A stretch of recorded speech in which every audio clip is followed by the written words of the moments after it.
ஒரு காட்டின் ஆழத்தில் ஒரு பெரிய மரத்தில் ஒரு குருவி குடும்பம் வசித்து வந்தது. அந்த குடும்பத்தில் அம்மா குருவி, அப்பா குருவி மற்றும் 2 குட்டிக்குருவிகள் இருந்தன. குட்டிகளின் பெயர்கள் அழகு மற்றும் புத்தி. ஒன்றை விட ஒன்று வித்தியாசமாக இருந்தது.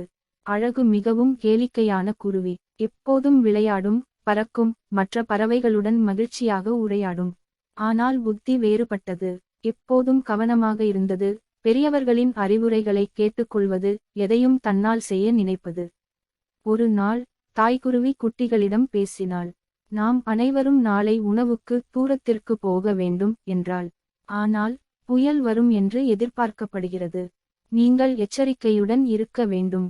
அந்த நாள் வந்தது. தாய்க்குருவியும் தந்தைக்குருவியும் 2 குட்டிகளையும் அழைத்து கொண்டு உணவுக்காக புறப்பட்டனர்.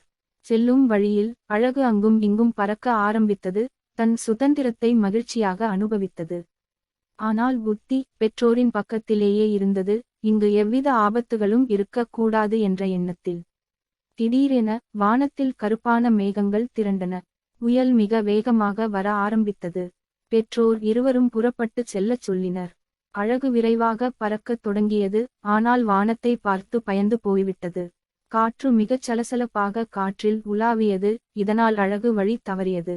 ஆனால் புத்தி தன் பெற்றோரின் பக்கத்தில் இருந்து வெளியேறவில்லை.